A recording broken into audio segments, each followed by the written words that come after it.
You seriously paid for that old guy's meal. Hannah, he's nobody, and you're embarrassing us.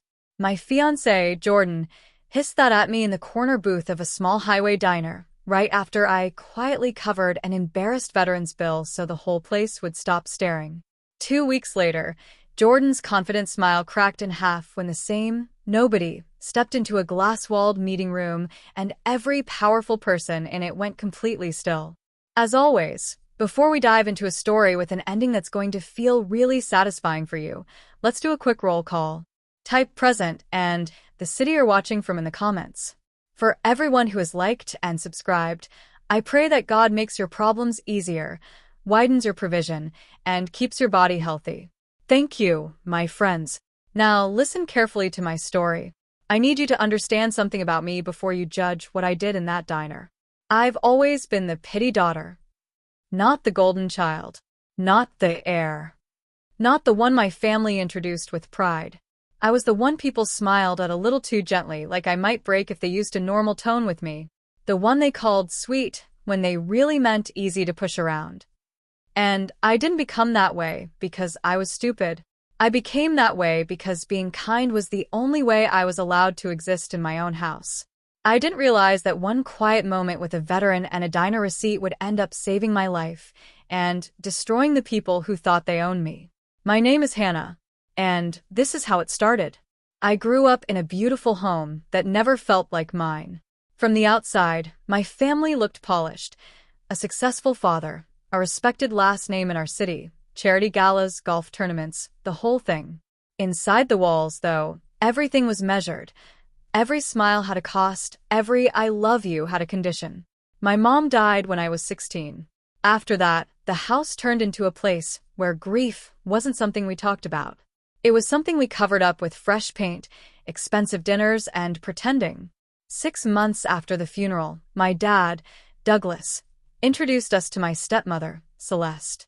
Celeste was the kind of woman who could say something cruel in a voice as soft as a lullaby. She had these calm eyes that never seemed to blink when she was lying. She didn't need to scream to control a room. She just needed you to feel, somehow, like her approval was oxygen. She brought her son with her, Miles, who was only a year older than me and had the confident swagger of someone who'd never been told no and actually had to accept it. At first, Celeste acted like she wanted to bond. She'd bring me tea. She'd compliment my dress. She'd tell me she understood what it was like to lose someone.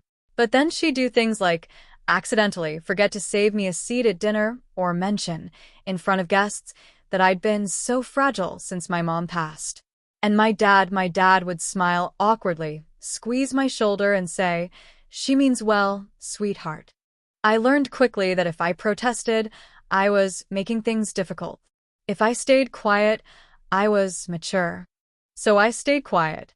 By my early 20s, I'd built a life inside that house that didn't require anyone's permission. I finished school, got a job in finance at a mid-sized firm downtown, and kept my head down.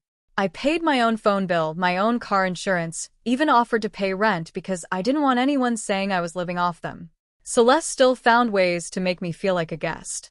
"Don't touch those wine glasses," she'd say when I tried to help. "They're delicate." Or she'd glance at a photo of my mom in the hallway and murmur, "It's sweet you keep that there. Your father has moved on, though."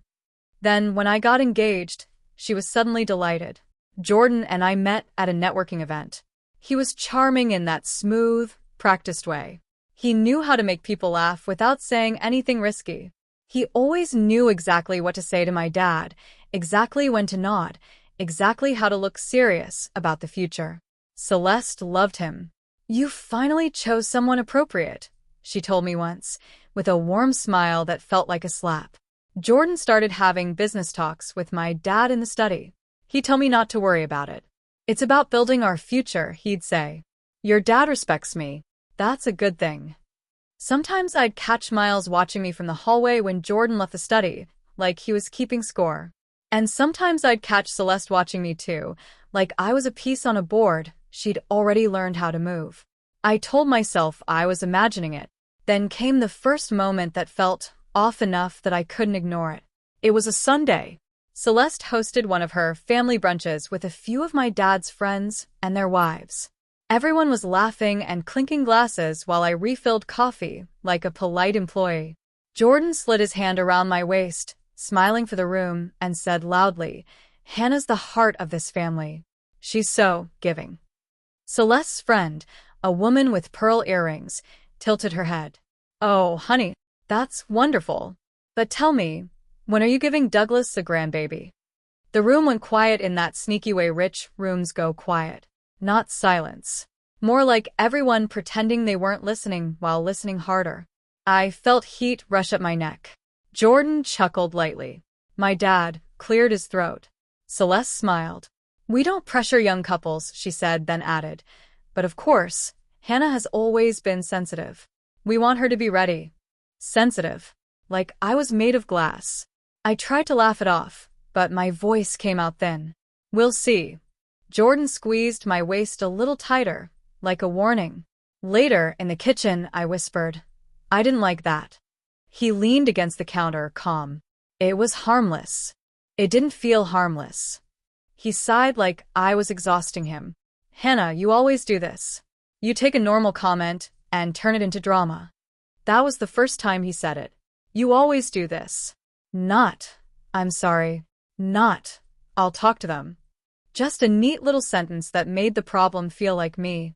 And somehow, I believed him. That night, I lay in my childhood bedroom and stared at the ceiling, listening to the quiet of a house that was full of people who didn't really see me. I remember thinking, if I can just be better, more confident, more calm, more agreeable, everything will finally feel normal. I didn't realize normal in that house meant controlled. And the next morning, Jordan suggested we take a short drive. "Let's clear our heads," he said. "There's a diner off the highway, best pie in county." I almost said no. I had work to catch up on. But Jordan rarely offered something that sounded like peace, and part of me was still trying to earn that peace. So I went. And I swear, I thought the worst thing that day would be another awkward comment about babies. I had no idea the diner was where my real life was going to begin. The bell above the diner door jingled when we walked in. It smelled like coffee, butter, and something fried that made my stomach instantly growl. The place was small, red booths, scratched tables, a counter with spinning stools, an old jukebox that looked like it hadn't worked in 10 years. It felt like the kind of place where people knew each other's orders. Jordan chose a booth near the window. He kept checking his phone, even while smiling at me. "Work?" I asked. He didn't look up. "Just something I'm handling." I tried to ignore the uneasy feeling in my chest. We ordered burgers. I sipped coffee and watched sunlight flash across passing cars. That's when I noticed him. An older man sat alone 2 booths away, posture straight, even though his shoulders looked tired. His hair was silver, his hands rough, and his jacket, dark, heavy, had a small patch on the sleeve. That made me think of service. He wasn't wearing flashy medals or anything dramatic. Just quiet dignity. But the thing that caught my attention was the way he stared at the menu like it was written in a different language. A waitress, late 40s, kind face came over and asked, "You doing okay, sir?" He nodded once. "Yes, ma'am." She gave him a gentle smile and walked away. A few minutes later, his food arrived. He barely touched it. Then, when the waitress brought the check, I saw his hand pause above his wallet. His fingers trembled, not dramatically, just enough that you could tell it took effort to steady them. He opened the wallet and stared like he already knew what he was going to find and didn't want to confirm it. The waitress leaned down, voice low but still audible in the quiet diner. "Sir, your card declined." The older man's face didn't change much, but something tightened around his eyes. "Try again," he said softly. She did. Then she shook her head, still kind, but the air around them got heavier. "I'm sorry," she murmured. "It's not going through." I watched him swallow. The muscles in his jaw flexed. I can wash dishes," he said, quiet enough that it wasn't a performance. "If you'll let me." The waitress looked uncomfortable.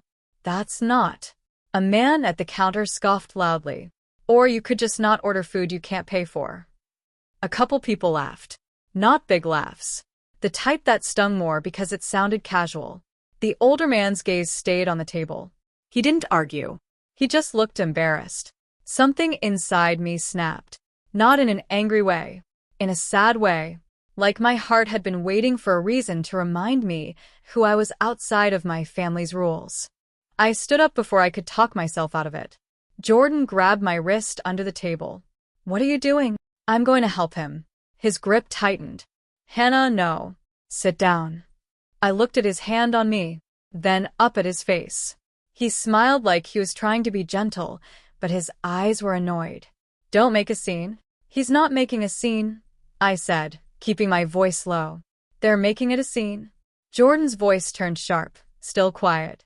"It's not our problem." That sentence hit me like cold water. Not our problem. I pulled my wrist back and walked to the counter anyway. The waitress looked at me, surprised. "Ma'am?" I handed her my card. "Please add his bill to mine." Quietly. The waitress hesitated. "You don't have to." "I want to," I said. "And please don't announce it. Just tell him it's taken care of." Her expression softened. "Okay."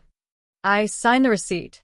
When I turned back toward the booths, I saw Jordan watching me like I'd just humiliated him in public. I slid back into my seat. He leaned forward, voice tight.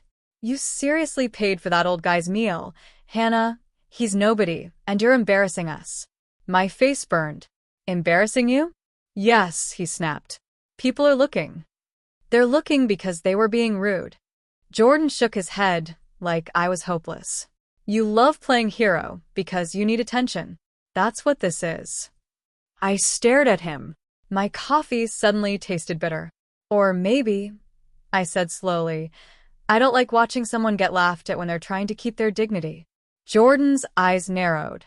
"Don't act like you're better than everyone." "I'm not."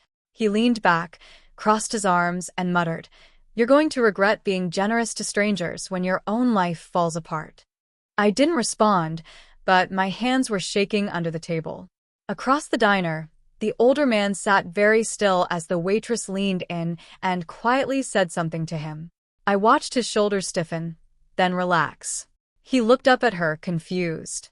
Then he glanced around, searching. His eyes met mine for half a second. I didn't smile or wave. I just gave him a small nod, like it's okay. "It happens. You're still you." He held my gaze, and something unreadable passed across his face, like he was memorizing me. Then he stood up, slow and steady, and walked toward the door. Right before he left, he paused beside our booth. Jordan looked away, pretending to scroll his phone. The older man looked at me and said, very calmly, "Miss, thank you." His voice had weight. Not loud, just certain. I swallowed. "Of course." He nodded once. "Kindness is never wasted." Then he left. The bell jingled again, and for some reason, I felt like the air had shifted. Jordan exhaled hard. Unbelievable. I turned toward the window, watching the older man walk to an old truck parked near the edge of the lot. He moved carefully, but not weakly. And I remember thinking, I hope he gets home okay. Because the truth is, I wasn't just helping him. I was helping the part of myself that still believed I could do something right in a world that kept telling me I was wrong. On the drive back, Jordan stayed cold. When we pulled into my dad's driveway, he finally spoke. "You need to learn priorities." "My priority is not being cruel," I said. He laughed once, humorless. "You don't even realize how naive you are." Inside the house, Celeste was in the living room with my dad, sipping tea like the queen of everything. Jordan walked in first and kissed her cheek. "Morning, Celeste." She smiled.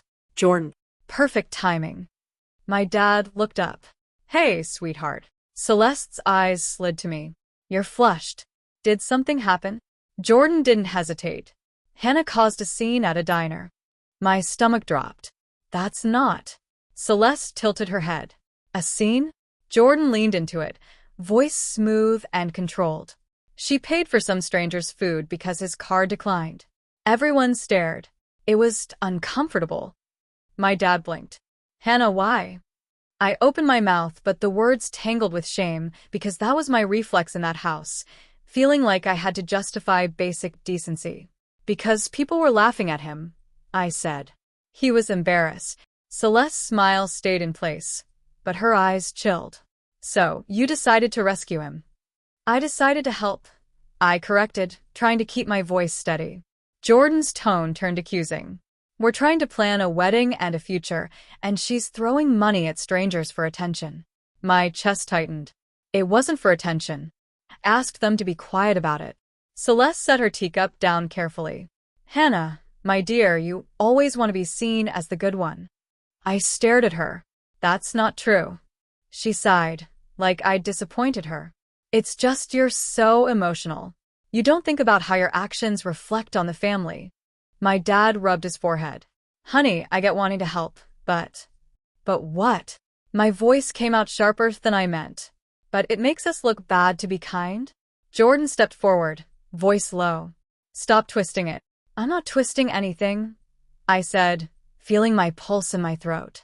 I just don't understand why this is being treated like I committed a crime. Celeste's eyes narrowed slightly. No one said crime, but you do have a habit of creating tension. There it was again. The problem was me. I looked at my dad. Do you really think I was wrong? He hesitated. That hesitation told me everything. Later, upstairs, Jordan followed me into my room and shut the door. He didn't yell. That would have been too obvious. He spoke softly, like someone explaining something to a child. Hannah, you can't keep doing impulsive things. People talk. People talk no matter what I do. I snapped. Jordan's face hardened. You want to know the truth? I didn't answer, but he continued anyway. Celeste and your dad are starting to question whether you're stable enough for marriage, he said.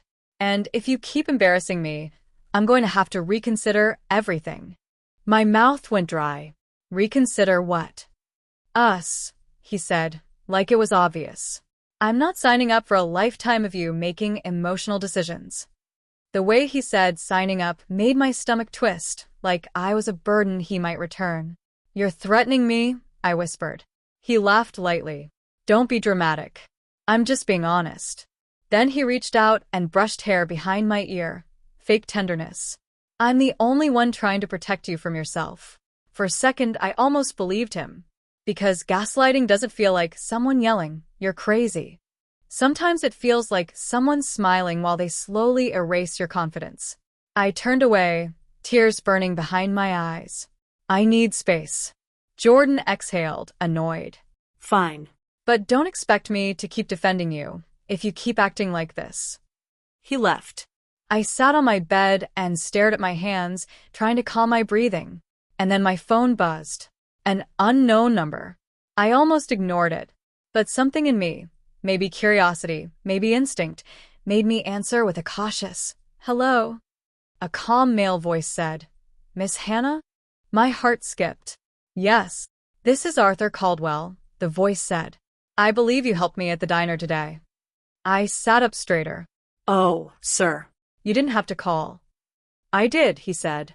Because I don't accept help without returning respect. My throat tightened. You don't owe me anything. He paused, then said, I'm not calling to owe you. I'm calling to ask you something. My fingers curled around the phone. Okay. Are you safe? He asked.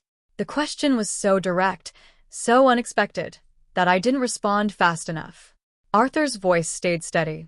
I heard the way the man with you spoke to you. People who talk like that in public often talk worse in private.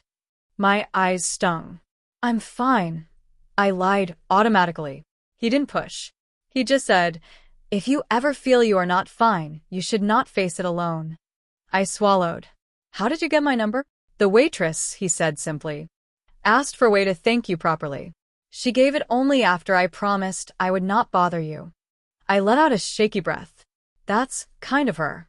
Arthur's tone softened just a fraction. Kindness is a chain. It travels.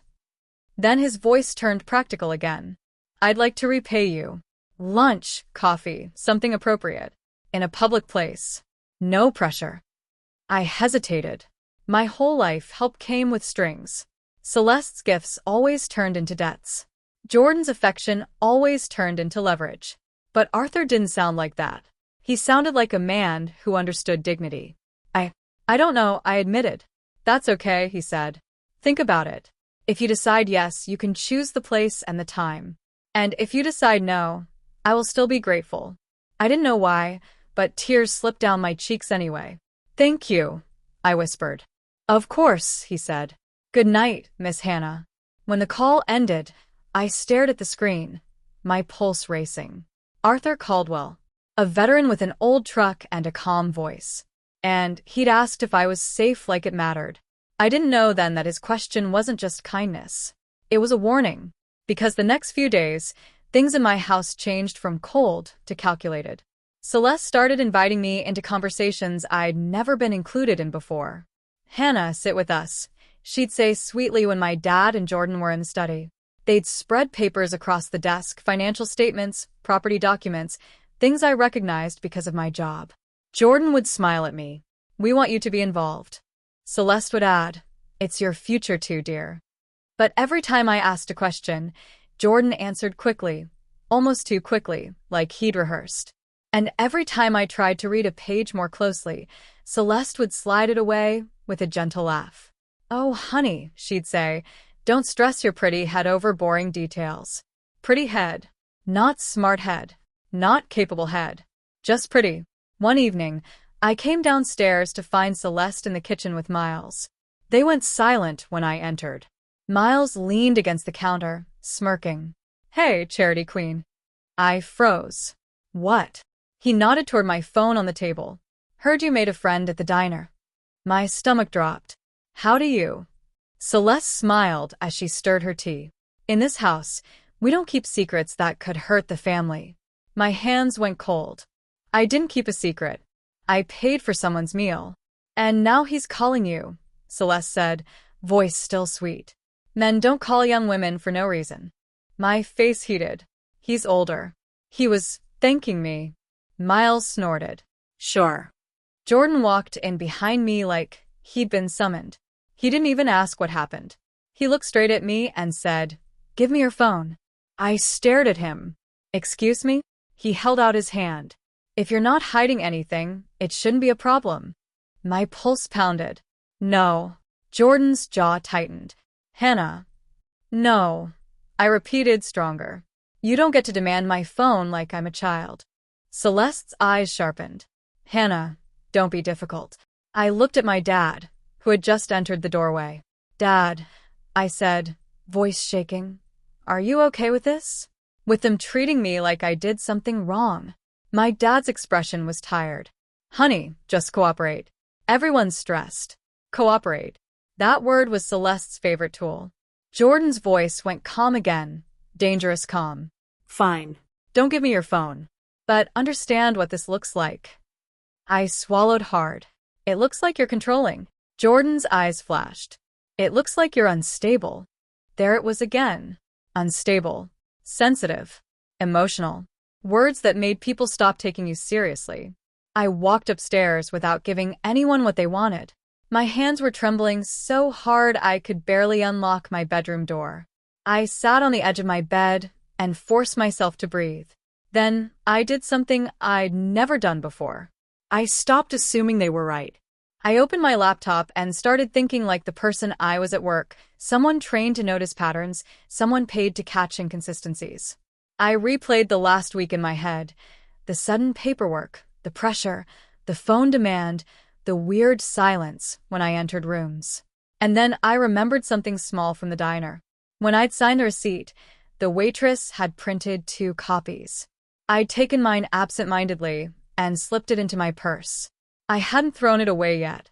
I dumped my purse onto my bed and found it, crumpled, stained with a little coffee. A diner receipt. I stared at it, feeling ridiculous for even thinking it mattered. But then I noticed the back. There was a handwritten note in neat block letters. If you ever need a witness, I saw more than you think. Lydia. Lydia.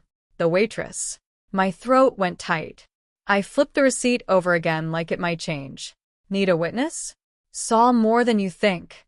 I sat there, heart pounding, and realized something that made my skin go cold.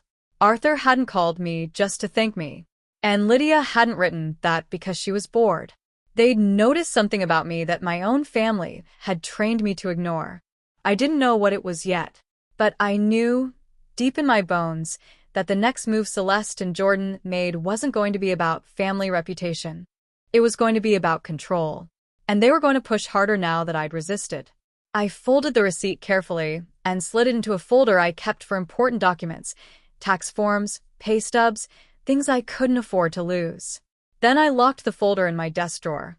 And I sat in the dark, listening to the quiet house, feeling like I was sitting in the center of a plan I hadn't agreed to. Downstairs, I heard Celeste laugh softly, like everything was fine.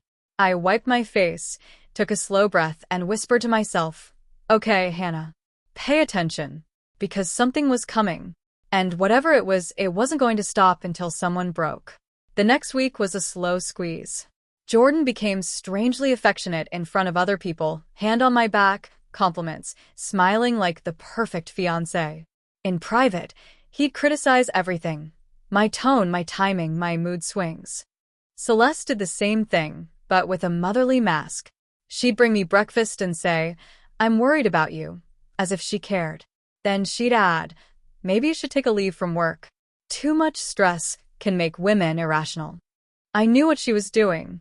If I stopped working, I'd lose independence. If I looked irrational, I'd lose credibility.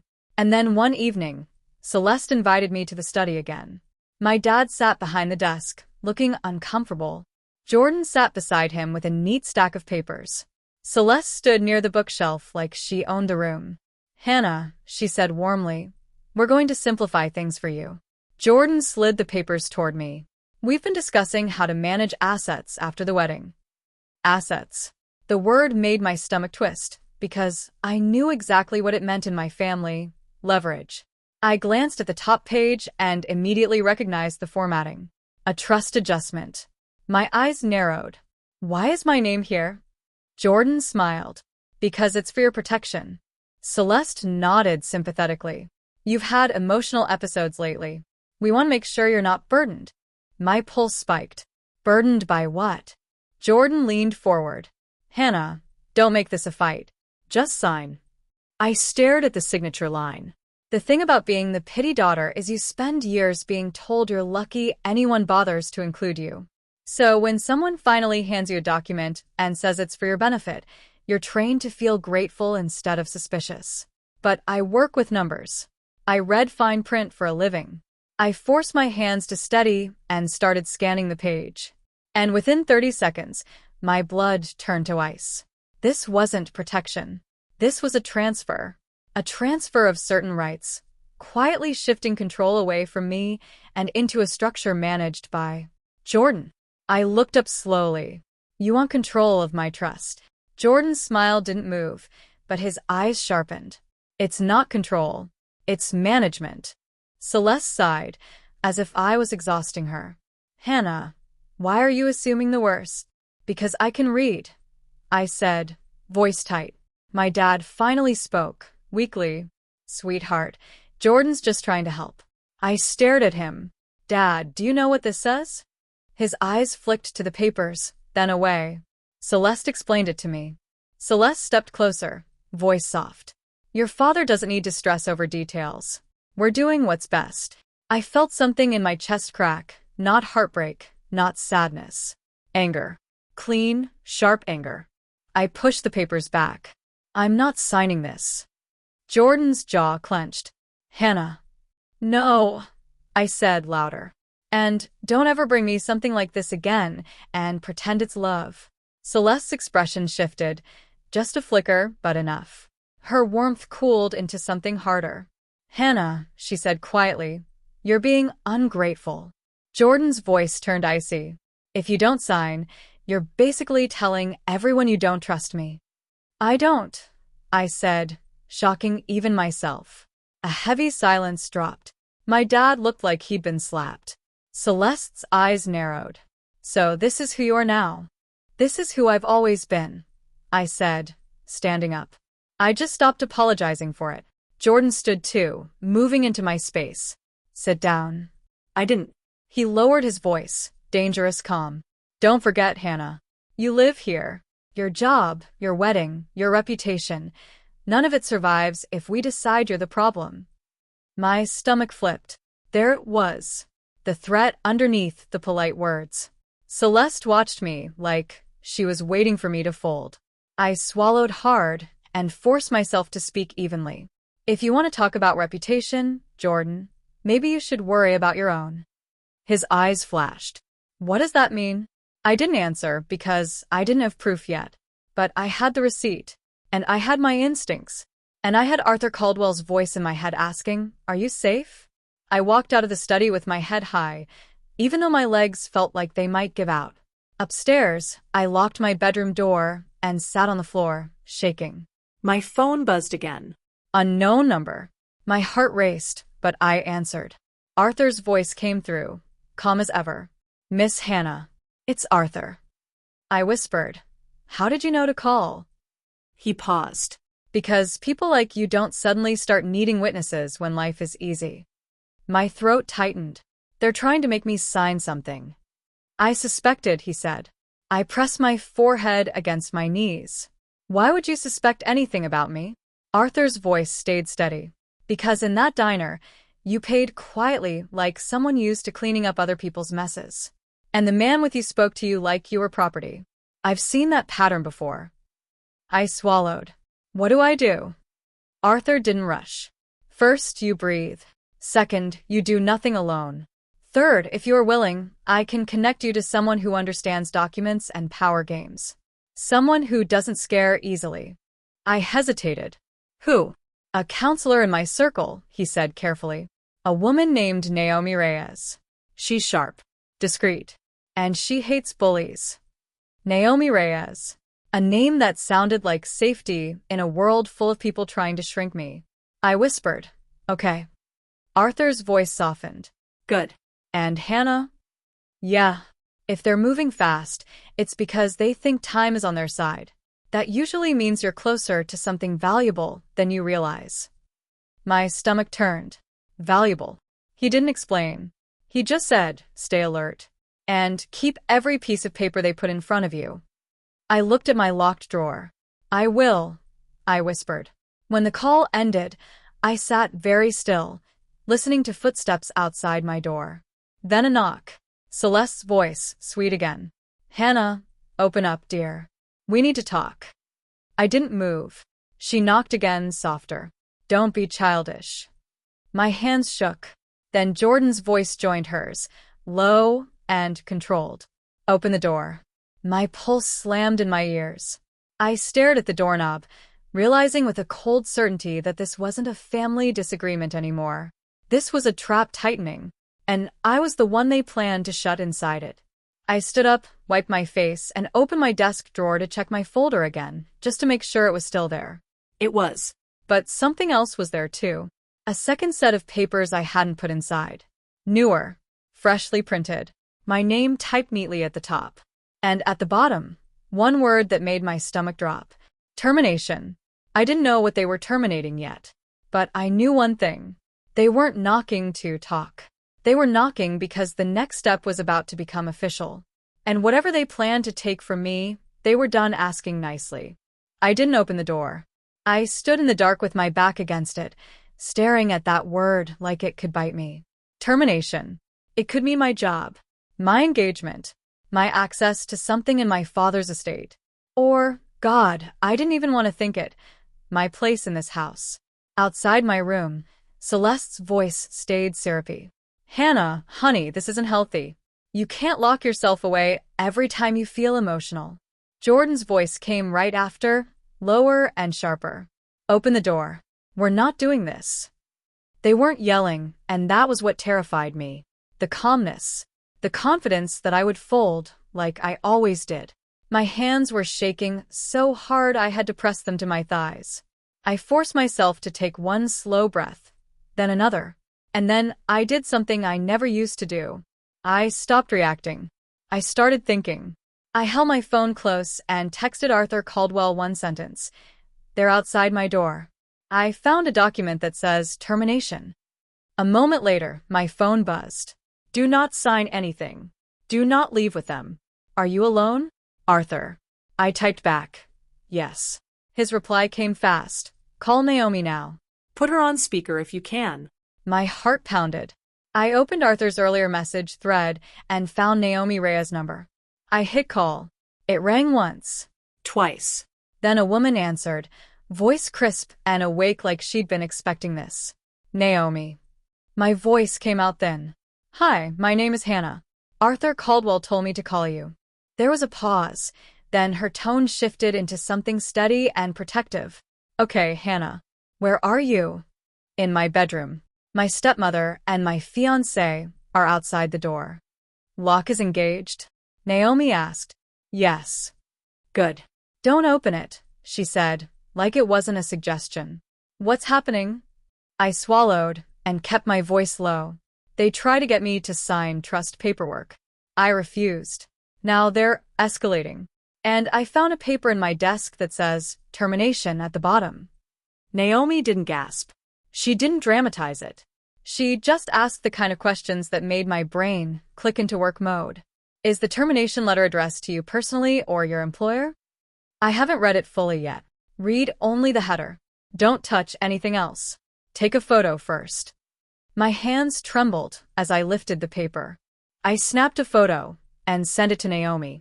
Outside my door, Celeste tapped her nails lightly against the wood. Hannah, if you don't open up, I'm going to have to tell your father you're having another episode. Another episode. I hadn't had a single episode. Not once. I'd cried at my mother's funeral. I'd gotten quiet after humiliations. That was it. But the way she said it, she was planting a story. Naomi's voice stayed low and controlled. Hannah, who owns that desk you found it in? It's mine. In your room. Yes. Good. That means we can argue it was planted, especially if it's conveniently found during pressure. Naomi paused. Now listen carefully. I want you to do 3 things tonight. Document everything, create distance, and protect your job. My throat tightened. How? First, Naomi said, turn on your voice recorder. Keep your phone in your pocket. If you speak to them at all, record. I did it instantly. Second, she continued, do you have a safe place to go? I hesitated. I have an apartment lease in my name from before I moved back in after Mom died. I never fully let it go. I kept it as to fallback. There was a beat of silence, and then Naomi exhaled like she was relieved. Smart. That's not pity-daughter behavior. That's survival planning. Do you have your keys? Yes. Good. Third, she said, do not tell them where you're going. Leave only when the house is quiet, and only with essentials. If they try to block you, you call Arthur, you call me, and if you feel physically unsafe, you call emergency services. Understood? My chest rose and fell fast. Understood. Outside my door, Jordan's voice softened into that fake, caring tone he used in front of other people. Babe, come on. You're spiraling. Just talk to me. Spiraling. It was always a word that made me feel embarrassed to even have emotions. I stared at the doorknob and forced my voice steady. I'm not opening the door tonight. Celeste's sweetness snapped just a little. Hannah, don't make us do this the hard way. I pressed the phone closer to my mouth and whispered to Naomi. Did you hear that? Yes, Naomi said. Keep recording. Don't engage.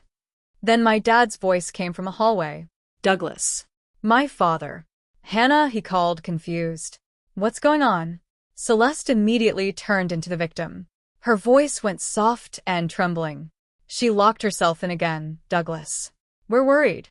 Jordan tried to comfort her, but she's being unreasonable. My stomach dropped because I knew that tone. Celeste wasn't talking to me. She was talking to the audience she was building. I stepped closer to the door. Dad, I'm fine. I just need space. Jordan cut in fast. She's not fine. She's refusing to cooperate with basic planning for the wedding. She's acting paranoid. Naomi whispered through my phone. Don't argue feelings. Stick to facts. I swallowed and raised my voice just enough. Dad, they tried to get me to sign paperwork transferring control of my trust. I asked to review it. They pressured me to sign immediately. Silence. Then my dad's voice, uncertain. Celeste, is that true? Celeste gave a tiny laugh like I'd told a silly joke. Douglas, it was protection. Hannah doesn't understand these things. She gets anxious and reads everything like a threat. I felt my hands go cold. That was the tactic. Make me sound incompetent so they could take decisions away from me. Naomi's voice was steady. Hannah, do not expect your father to save you tonight. You save you. My eyes burned. Dad hesitated again. Sweetheart, open the door. Let's talk calmly. This was where the old me would break. I would open it, cry, apologize for being difficult, and sign whatever they put in front of me just to make the tension stop. But something had shifted. Maybe it was Arthur's calm voice. Maybe it was Naomi's clarity. Maybe it was the simple reality that I had proof now. Pressure, planted papers, words like termination. I spoke through the door, voice shaking but firm. Not tonight, Dad. We can talk tomorrow. Please, please let me sleep. Another long silence. Then Dad sighed. Okay, tomorrow. Celeste's nails tapped again, sharper. Fine. But Hannah, you can't keep doing this. People will start to wonder. That sentence wasn't for me. It was a threat about reputation. Their footsteps retreated down the hall, and I waited until the house went quiet. When I finally exhaled, it felt like I'd been holding my breath for years. Naomi stayed on the line. Hannah, I want you to email those photos to yourself and to me. Also, screenshot your call log with Arthur and the diner number if you have it. Build a timeline. I did everything she said, hands shaking but mind clear. Then Naomi said, tomorrow morning, do not go into work like everything's normal. Go to your manager and tell them you suspect someone is trying to sabotage you with false documentation. Don't accuse anyone yet. Just flag it. Create a record. My throat tightened. They can't fire me without cause. They can try to create cause, Naomi replied. And judging by the word termination, they already are. I stared at my desk drawer where the paper had been planted like a little bomb. Now, Naomi said, tell me about Arthur Caldwell. I hesitated. I paid his bill. He called to thank me. That's it. And your fiancé freaked out, Naomi said, like she'd already predicted it. Hannah, people don't panic over a thank you call unless they're hiding something or they need you isolated. My stomach churned. Isolated from what? Naomi's voice lowered. From anyone who can see the truth. That night, I packed 2 bags quietly, work clothes, documents, my laptop, my passport, the folder from my drawer, and that crumpled diner receipt with Lydia's note. Before I left, I walked to the hallway mirror and looked at my own face. I looked scared, but I also looked awake. For the first time in my life, I wasn't trying to earn my place. I was taking it back. I slipped out the back door near midnight, got into my car, and drove to the small apartment I'd never fully let go of. It was plain, a little dusty, quiet. And when I locked that door behind me, I sank to the floor and cried so hard my chest hurt, not because I felt weak, but because I finally felt free enough to feel everything. The next morning, my phone blew up with messages. Jordan, where are you? Jordan, this is insane. Celeste, Douglas is heartbroken. Celeste, come home and stop embarrassing the family. Miles, good luck surviving without us. I didn't reply. Instead, I went straight to work. I told my manager, Tessa Monroe, the truth in the cleanest way possible. Someone has access to my personal space and may be trying to plant documents to disrupt my employment. I have reason to believe false termination paperwork might be used as leverage. Tessa didn't look at me like I was sensitive. She looked at me like an adult. Do you have evidence? She asked. I handed her copies Naomi told me to print. Photos. Timeline. I haven't accused anyone. I'm just protecting myself and the firm. Tessa's expression hardened. Good. We're documenting this. And Hannah, if anyone contacts HR pretending to represent you, we'll verify directly with you. No exceptions.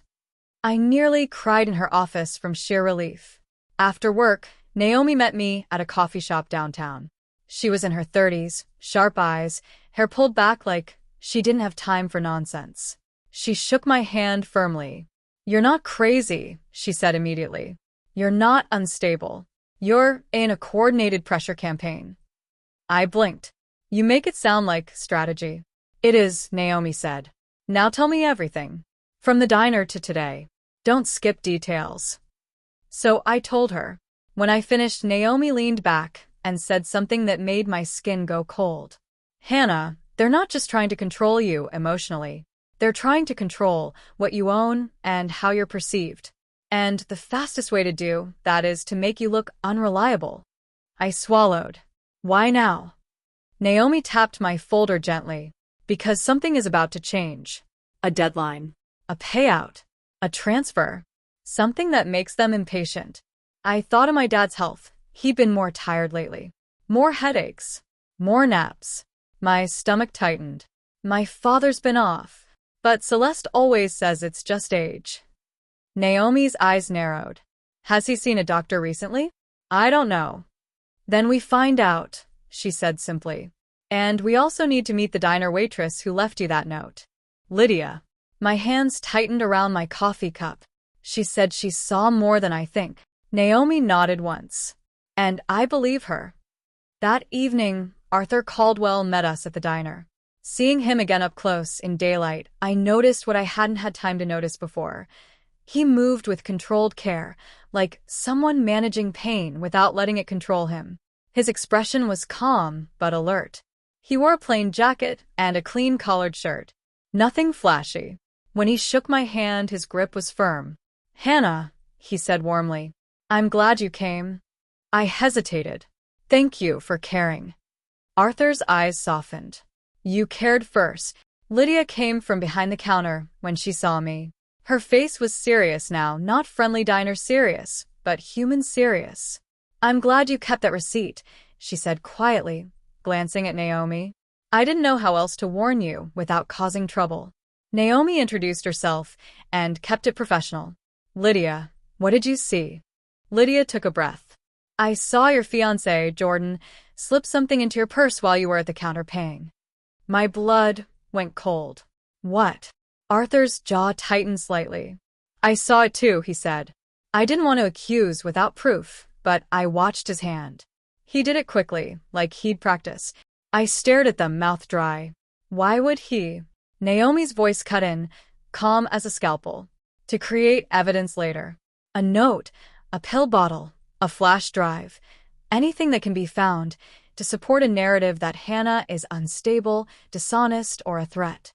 My whole body went numb. Lydia continued. I didn't know what it was, but I knew it wasn't right. And when I heard him call you embarrassing, I knew you were dealing with someone who wanted control. I swallowed hard. I went through my purse. I didn't see anything. Naomi nodded. Then it could have been taken later. Or it was something small. Or it was a test. To see if you notice. I looked at Arthur. Why didn't you stop him? Arthur's eyes didn't flinch. Because if I'd confronted him in that moment, he would have turned it into a public scene, and you would have been the one punished.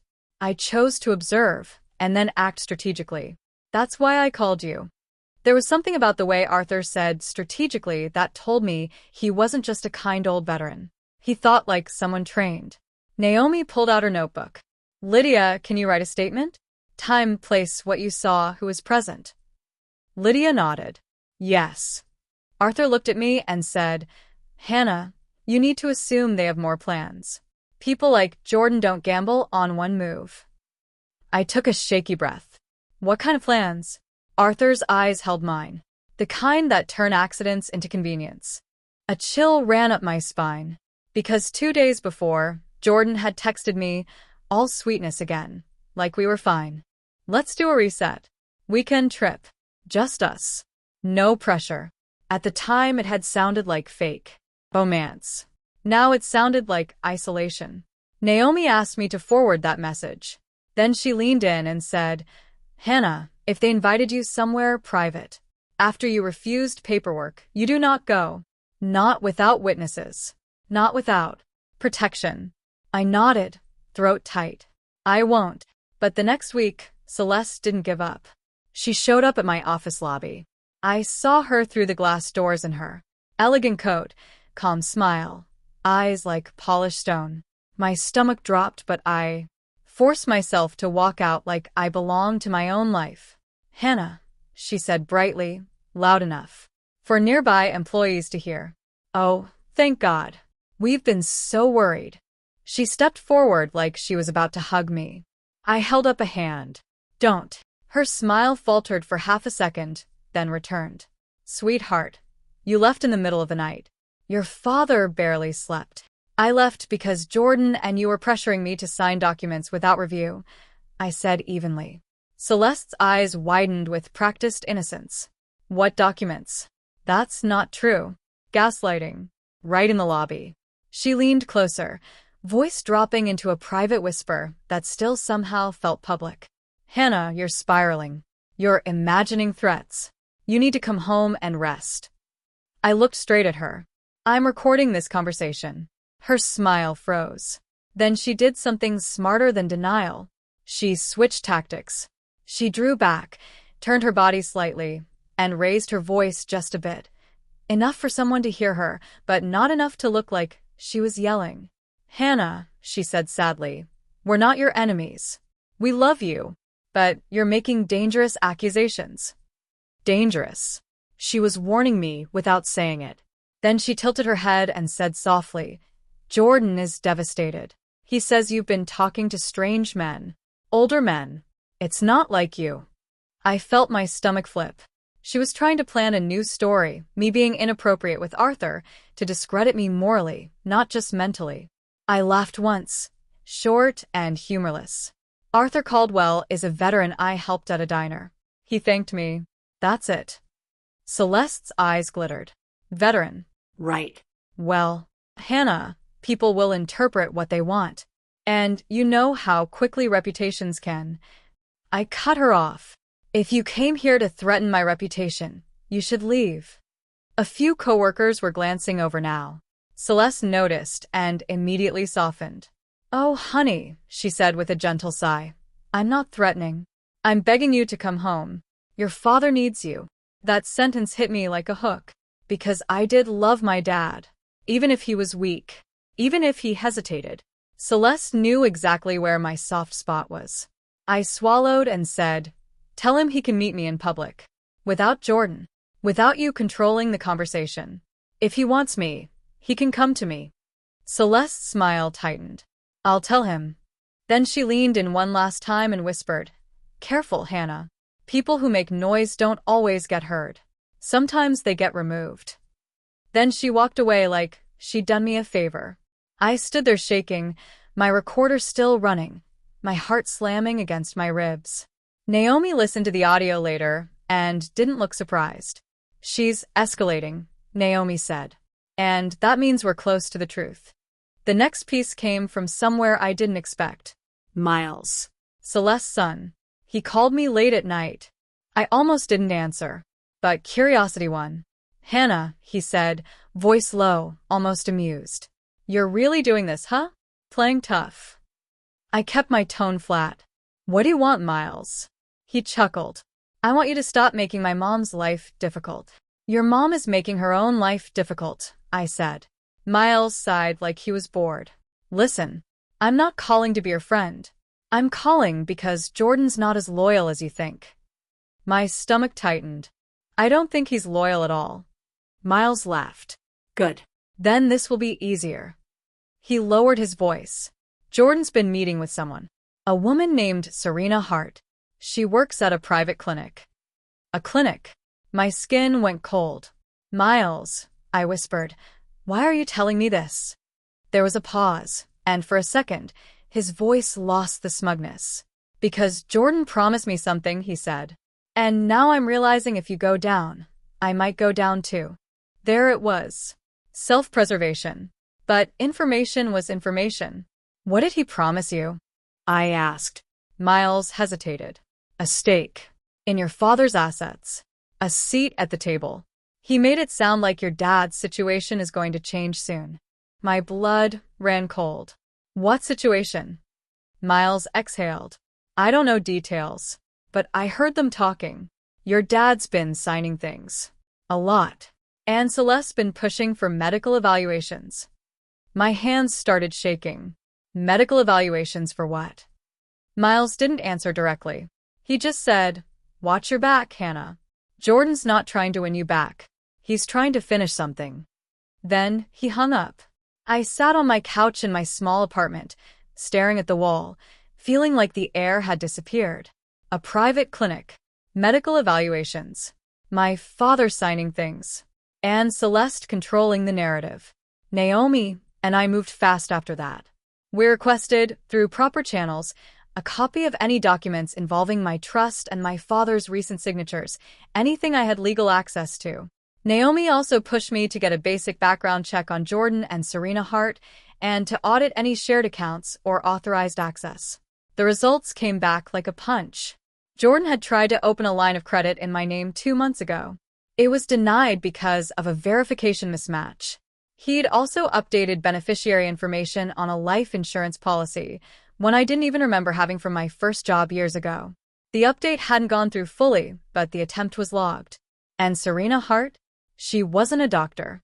She was an administrative coordinator at a clinic that specialized in cognitive wellness assessments. Assessments that could label someone as impaired if the process was manipulated. Naomi's eyes were sharp when she laid it all out on her desk. They're building a case. Hannah is unstable, Douglas is declining, Jordan is the responsible one. That combination gives them access to money and decision-making. My mouth went dry. They're trying to take my dad's authority. Naomi nodded. And yours. And if your father's truly unwell, they'll rush it. If he's not unwell, they'll try to make him look like he is. I whispered, that's evil. Naomi didn't flinch. It's strategic. And that's why we counter with strategy. Arthur stayed involved quietly, like a steady anchor. He never acted like a hero. He acted like a man who understood systems. One day, over coffee, I finally asked him, Arthur, who are you, really? He met my eyes, then said gently, someone who has seen decent people get crushed by paperwork and reputation. That wasn't an answer, but it was enough for now. We built our case like a puzzle. The diner incident and Lydia's witness statement about Jordan slipping something into my purse. The audio of Celeste's threat and her attempts to paint me as unstable. The trust paperwork pressure and the planted termination document.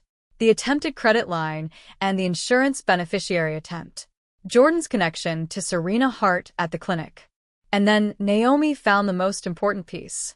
A scheduled family meeting at a private office downtown, an attorney's office, set for the following Friday. Celeste had booked it under my father's name. The purpose line, estate review and capacity documentation. My stomach dropped. They're going to declare my dad impaired, I whispered. Naomi nodded. And if they succeed, they'll argue you're too unstable to be trusted, leaving Jordan and Celeste as responsible decision-makers. My hands went cold. Can we stop it? Naomi's smile was small and sharp. We can do better than stop it. My pulse hammered. What do you mean? We let them hold their meeting, Naomi said. We show up prepared. In the right room. With the right people. And we make sure they can't rewrite reality. I swallowed. What people? Naomi looked at Arthur. Arthur sat calmly, then said, I can bring people who will be taken seriously. I stared. Who? Arthur's mouth twitched in something close to amusement. Hannah, I didn't think I was just a random old man with a declined card, did you? I felt heat rise to my face. I didn't know. He nodded once. Good. Then trust me now. Friday came too fast. I barely slept the night before. I kept imagining my dad in that office, confused, signing something that would erase his authority, and mine. Naomi insisted we arrive early and wait in the building lobby. She wore a navy blazer and carried a slim folder that looked harmless but probably contained everything that could destroy someone's lives. I wore something simple but professional. No pity daughter look. No trembling, no apologetic smile. Just me. Arthur arrived 10 minutes before the scheduled time. And he didn't arrive alone. 2 men in suits stepped in with him, scanning the room like security without trying to look like it. A woman followed, older, poised, carrying a leather portfolio. Arthur greeted Naomi with a nod and greeted me with quiet warmth. You ready? He asked. My voice shook, but I forced it steady. As ready as I can be. He nodded. Good. We rode the elevator up to the attorney's floor. Glass walls, clean lines, expensive silence. When the doors opened, I saw them. Celeste in a tailored dress, calm smile. Jordan beside her, looking polished, confident. Miles leaning against the wall with his hands in his pockets, pretending he didn't care, but watching everything. And my father. Douglas sat in a chair near the office entrance, looking tired, like he hadn't slept. His shoulders were slumped. His eyes looked dull. My heart clenched. Celeste spotted me and immediately performed relief. Hannah, she said brightly, loud enough for the receptionist to hear. Oh, thank God. You came. I was so worried you'd do something reckless. Jordan stepped forward, face arranged into concern. Babe, we just want to help you. You've been stressed. I felt Naomi shift slightly beside me, like a shield. I looked past them to my father. Dad. He looked up, blinking. Hannah, sweetheart. Celeste cut in, gently scolding. Douglas, don't strain yourself. Remember what the doctor said about confusion. My stomach tightened. There it was. She was narrating his condition out loud. Jordan added smoothly, We're here to get everything settled responsibly. For everyone's protection. I looked Jordan in the eye. Including yours? His smile tightened. Hannah, please don't start. Naomi stepped forward. Good morning. Naomi Reyes. Celeste's eyes narrowed. And you are? My client's counsel, Naomi said calmly. Jordan's expression flickered. Just a flicker, but I saw it. He hadn't expected me to come with someone sharp. Celeste recovered instantly. Hannah, you hired a lawyer? That's extreme. Naomi didn't flinch. So, is trying to document capacity while simultaneously accusing someone of instability in front of strangers. Celeste's smile froze.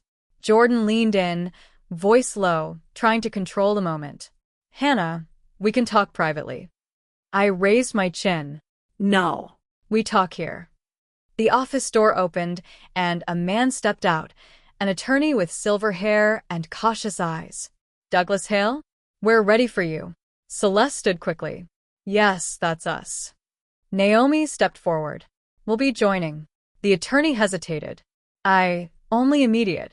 Arthur's voice cut through softly, but it landed like a gavel. They'll be joining. The attorney looked at Arthur. And his face changed. His posture straightened. His eyes widened slightly. General Caldwell, he said, suddenly respectful. I didn't realize you were attending. The hallway went silent. Jordan's confident expression slipped.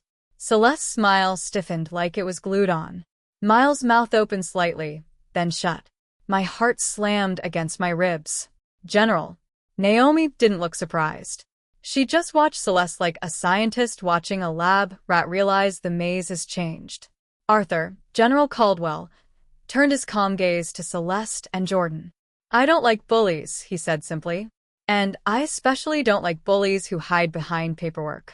Jordan tried to recover fast, voice too smooth. Sir, with respect, this is a private family matter. Arthur's eyes didn't even narrow. Family matters become public matters when you use institutions to steal power. Celeste finally spoke, voice soft, wounded. General Caldwell, this is a misunderstanding. She's been unwell. We're trying to protect Douglas and the estate. Arthur looked at my father. Douglas, are you unwell? My dad blinked, confused by the sudden authority in the hallway. I've been tired. Celeste jumped in. See? Confusion. Naomi stepped forward smoothly. Fatigue is not incompetence.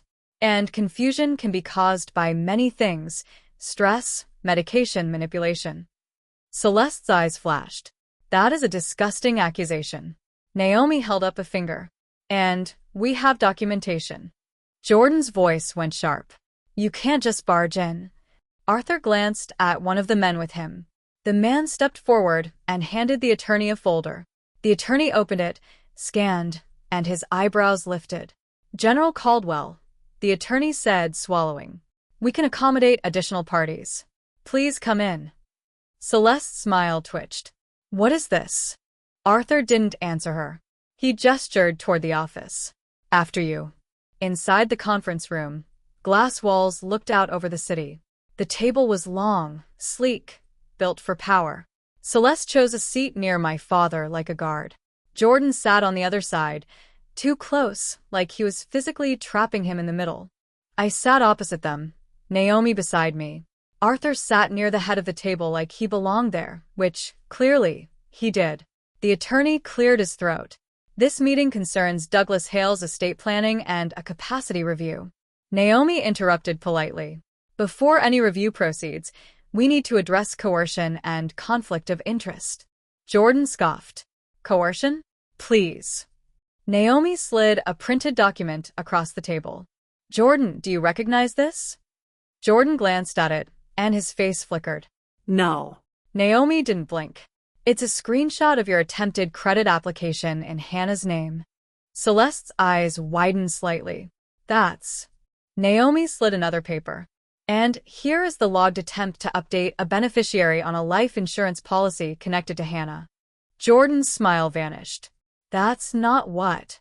Naomi leaned in. You used her information. You tried to move money. You also pressured her to sign trust transfer documents without review.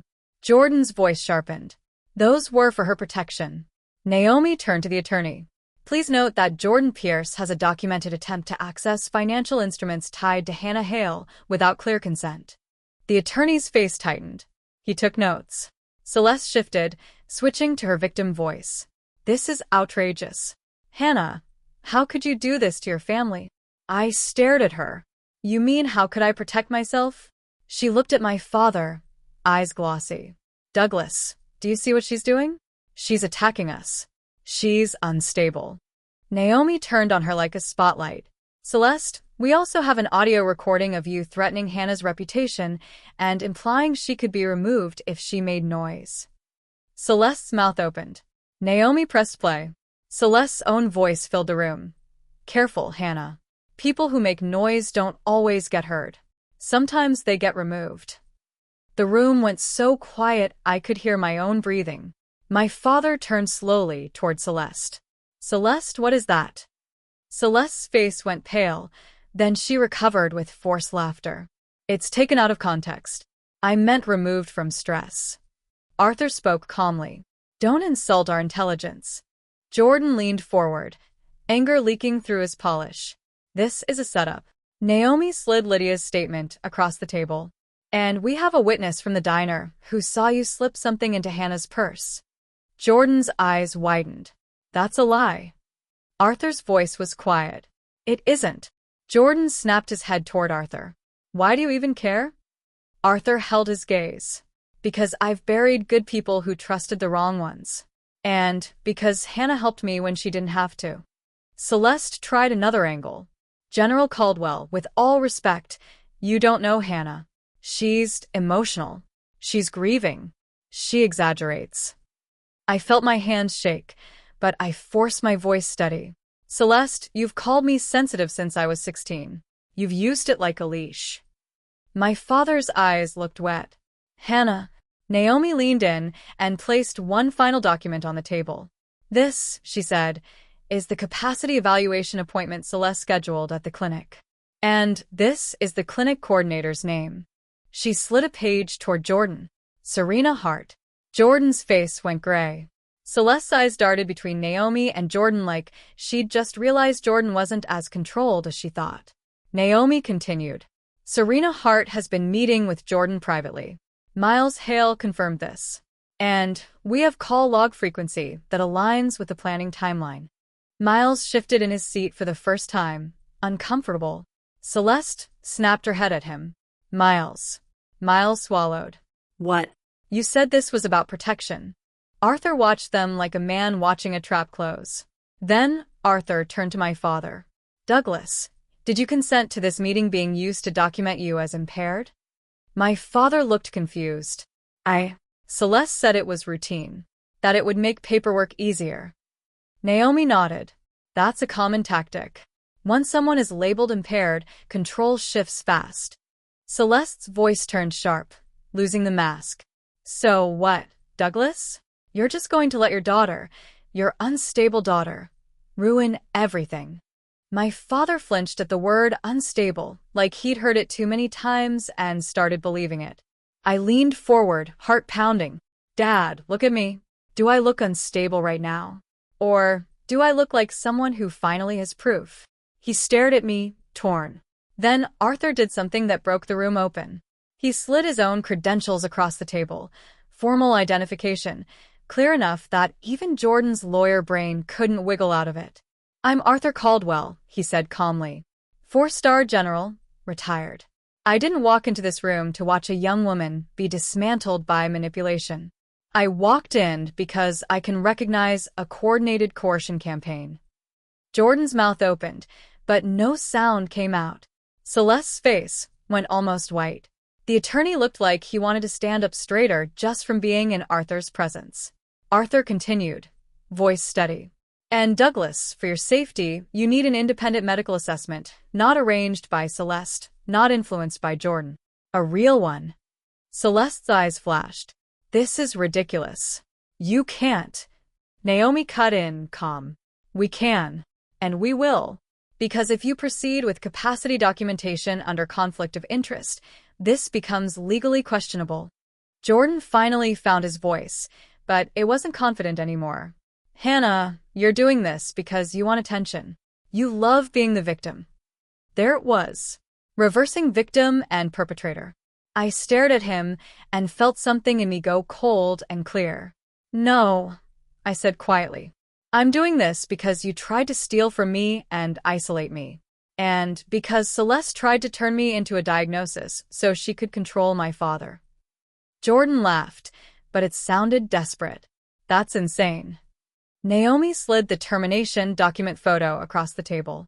And this is the planted termination paper found in Hannah's desk. Convenient timing, isn't it? The attorney frowned. Why would a termination document be in her personal desk? Celeste opened her mouth, then shut it. Because she didn't have an answer that didn't reveal the truth. My father looked between us like he was finally waking up from a fog. Hannah, he whispered. Why would Celeste? Celeste slammed her hand lightly on the table, losing control. Because you're weak, Douglas. Because if you don't let me handle things, everything falls apart. The room froze. Arthur's eyes didn't change, but the air did. My father stared at Celeste as if he'd never seen her before. Naomi spoke softly. Thank you, Celeste. That was honest. Jordan stood abruptly. We're done here. But Arthur's security, quiet men in suits, shifted just enough to block the exit without touching him. Arthur's voice stayed calm. Sit down. Jordan hesitated. And for the first time I saw what Jordan really was under the charm, a man who relied on people backing down. When someone didn't, he didn't know what to do. He sat. The attorney cleared his throat, visibly nervous but professional. Given these allegations and documents, I'm pausing any capacity review until independent evaluation is completed. And I recommend Douglas Hale consult independent counsel. Celeste's mouth opened in outrage. You can't do that. I can, the attorney said, firmer now. And I am. Jordan's face tightened. This is a misunderstanding. Naomi's voice was gentle, almost sweet. Then you won't mind an investigation into the credit attempt, insurance changes, and the clinic coordination. Jordan's eyes darted. Celeste's eyes darted too. They were calculating exits. Arthur looked at my father again. Douglas, you're coming with Hannah today. Celeste snapped. No, he's not. My father finally spoke with a strength I hadn't heard in years. Yes. I am. Celeste froze. It wasn't loud. It wasn't dramatic. But it was a wall. My throat tightened. Dad. He looked at me, eyes wet. I'm sorry. I swallowed hard, trying not to break apart in front of them. Jordan stood again, voice tight with anger. Hannah, you're making a massive mistake. You think this general is your savior? He'll forget you the moment this is over. Arthur's gaze turned icy, the calm kind. That felt more dangerous than shouting. No. I don't forget people who do the right thing. Jordan's face twitched. And then Naomi delivered the final cut. Jordan, she said, we also have a record of your meetings with Serena Hart. If you want to protect yourself, you should stop talking now. Jordan went silent. Celeste's hands trembled slightly as she reached for her purse. Miles looked between his mother and me, eyes wide, like he'd just realized the game wasn't fun when consequences showed up.